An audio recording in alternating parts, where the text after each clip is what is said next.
Hello friends around the world, we are making a cheap guitar awesome episode 3, the Headstock. See, here we have the Truss Rod cover we showed you in the second episode, and here it is after polishing. I just wanted to bring that back, and I'm not really British, but all good YouTubers are for some reason. Anyway, there's the regular headstock, and there's the veneer I want to glue on the front of it. And you can see that it's a nice curly maple. First things first, I'm clamping the maple to the headstock just so I can draw on the back. So see, that way I can get just a little bit bigger than the headstock. And just like the veneer on the truss rod cover, this stuff is thin enough I can use a very sharp razor and go ahead and cut it out that way. And if it doesn't cut all the way, you can always fold it after that and then sort of snap it on the sides. Alright, there's our headstock. Veneer anyway.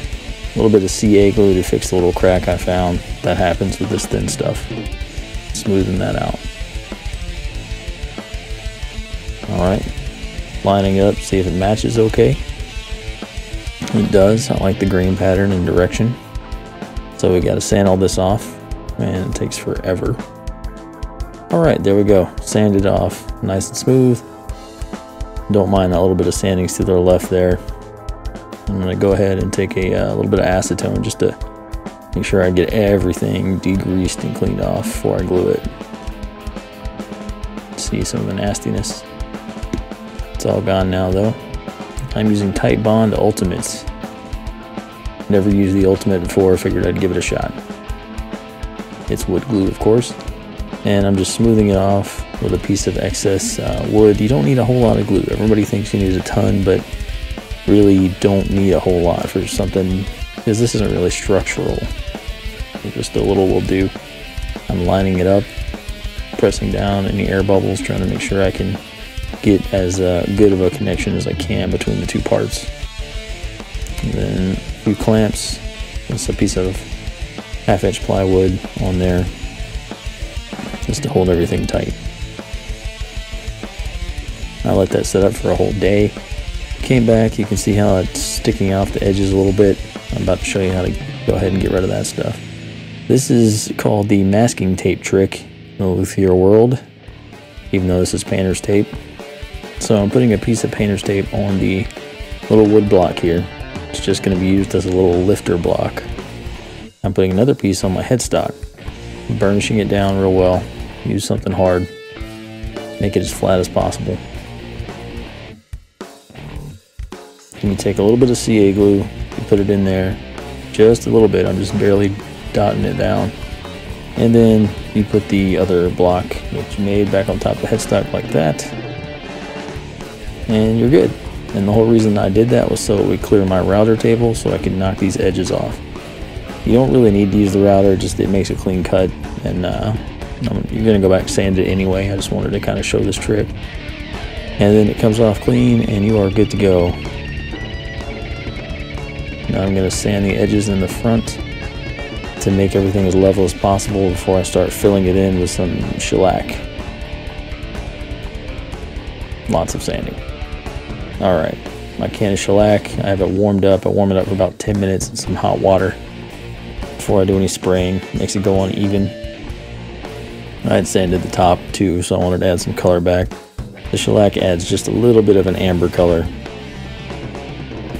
And I did probably 4 or 5 coats with sanding in between to really level it up. Alright, so here I put a line on the headstock. I kind of used to like that 80s outline I saw on like old PV guitars and stuff. So I put it on there, scraped it off because I realized I wanted to put the logo on. So I put the logo on and I went out and repaired the line. See on the bottom now the line's back. And look, modeling clay. Using this to build a dam because I'm going to put some resin on the headstock. Never done it before, thought it'd be kind of fun to try on this guitar. I'm mixing up a 2-part resin. It gets pretty hot. You let it sit for about 5 minutes for these air bubbles to clear out. Here I am pouring the resin. I wanted about a 1/16 of an inch, maybe a 32nd. Not much, but enough to make the logo so you couldn't feel it anymore. I wanted it to be smooth. And this is just using a pin. I'm blowing through it to get rid of any extra air bubbles in there and help smooth it out. Alright, there we are.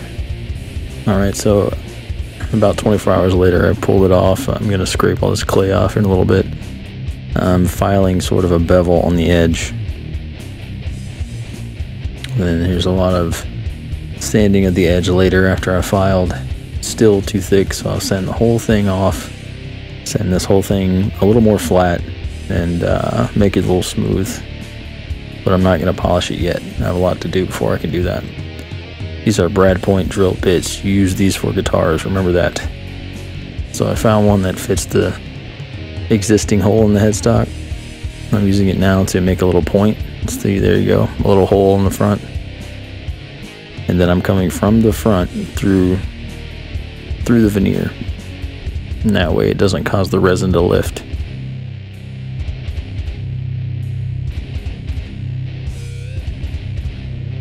The shafts of the new tuners are a little bit bigger than the existing holes, so using my circle guide I go ahead and match up the size of the shafts and use it to tape off a little mark on my reamer here. And I just ream out the front of the hole and then I ream out the back, and then I use the drill bit to just go through the middle and clean up the middle, and then you have a larger hole that's perfectly centered. It's all of them done. And we're going to go ahead and test fit our new tuners, or locking tuners, and give you a preview of what it's going to look like. There you go, guys. It's obviously not polished yet. I'm not going to do that till the whole guitar is done, but I hope you like it so far. I'm digging it. And stick around for part 4 where we work on the neck. That'll be coming soon. Thanks, guys. Appreciate the support.